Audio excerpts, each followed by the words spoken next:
Hey everyone, welcome back to Rings and Things, and as Adou Thiero gets closer to returning, I want to slow things down and talk about how he got here. Let's talk about the draft night shuffle that brought him to the Lakers, what his college profile really looked like, and how his game fits next to Luka, Austin Reaves, and LeBron on this year's version of the Lakers. The Lakers started draft night sitting at pick 55. Nobody expected much.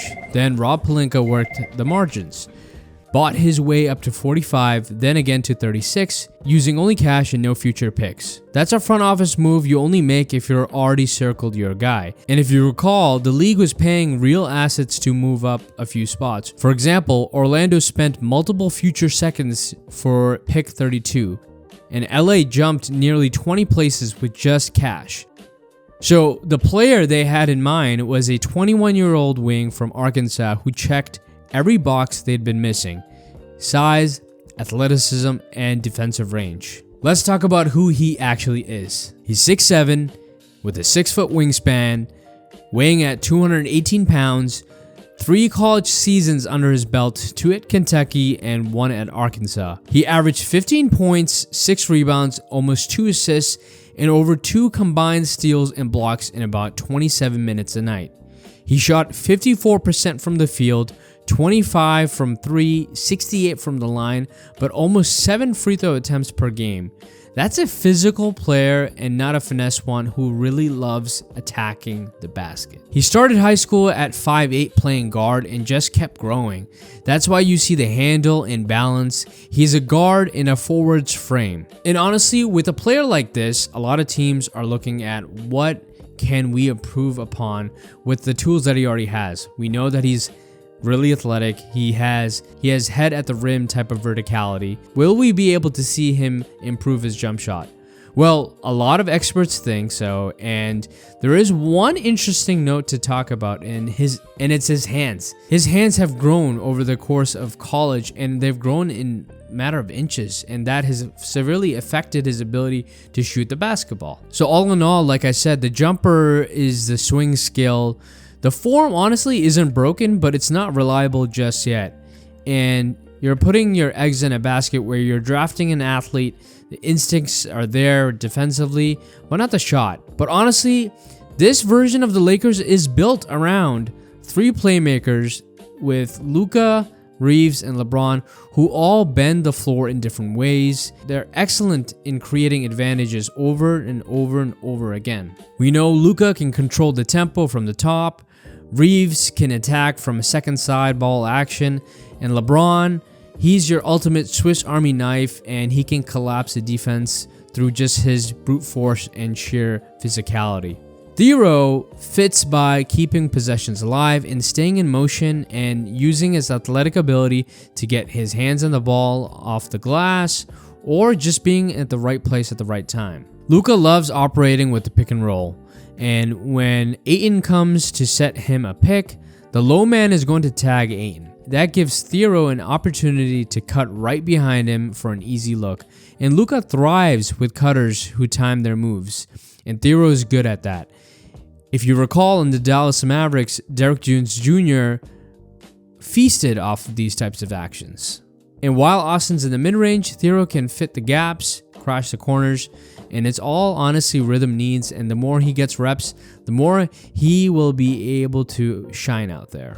And we know with LeBron, it's about pace. LeBron likes teammates who run, and Thiero is the type of guy that will run in transition with LeBron, really stretching out the defense and creating sprinting lanes and being able to finish through contact and keeping transition points consistent for this Lakers team. We know he's not fixing spacing because obviously he's not known for his shot, but honestly, when you have LeBron, Luka, Reaves, they themselves have gravity to them, right? So now if you have a super ultra athlete, there are opportunities and advantages that LeBron, Luka, and Reaves will create. Now, just look at how Jake LaRavia is benefiting right now. Jake is feasting off of wide open and easy looks. Thiero will also get those types of opportunities, right? And obviously, you may think well, defenses may just leave Thiero open. Well, Adou can just take a few dribbles and get to the paint and just use his athleticism to get to the rim. And either, you're creating fouls and free throws, or you're actually finishing those layups and drives. And now you're getting really easy opportunities to score the basketball. Every cut, every rebound, every leak out, it's energy that multiplies what those three already create. And this is where he'll earn his minutes. He guards with control, not just effort. He's strong enough for bigger wings, quick enough to chase guards. Arkansas switched him all over. He was tagging rollers, he was blitzing ball handlers, and recovering to shooters. He averaged 1.6 steals and 0.7 blocks. But the film tells more. He covers space quickly and gets hands on everything. He's a real weak side helper, rotates early, blocks from behind, then runs the floor. For the Lakers, that flexibility matters a ton. JJ wants a defense that scrams and creates havoc. Thiero can handle 2s, 3s, and some 4s, which lets them hide Luka or conserve LeBron's energy when needed. And when Adou is officially back, and he's officially playing real NBA minutes, I'll be watching 3 things. I'll be on the lookout for his corner 3s. It doesn't have to be high volume. I just want to see confident release and form from him. Another factor I want to see from him is his cut timing. Does he arrive with the pass, not before it? And lastly, his defensive reads. Does he play within the scheme and limit his over-gambling? If those trend right, he's playing the right way and things are clicking for him. But we can't get too down on him too quickly. Let him breathe. Let him get accustomed to NBA in real minutes. We know the athletic tools are there. It's just about staying within structure and letting the game and the game speed come to him. Now, if we're talking about comps, a potential comp that comes to mind when I'm looking at the film for Adou Thiero is honestly Jeremy Grant.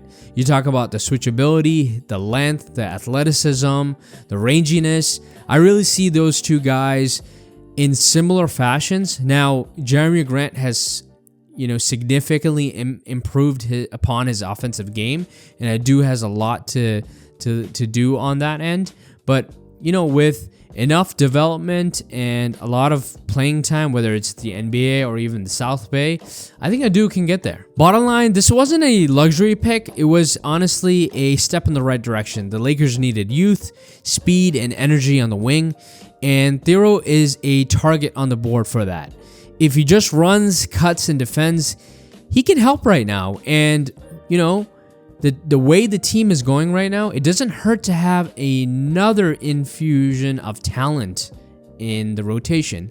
And honestly, anything beyond that for this season is upside, right? So when he does check in, watch for those 3 factors that I mentioned earlier in the season, and how many extra possessions can he create just off of his sheer intensity and motor. That's how he'll be making an impact. That's it for this Lakers breakdown of Adou Thiero. Hope you liked it. Peace.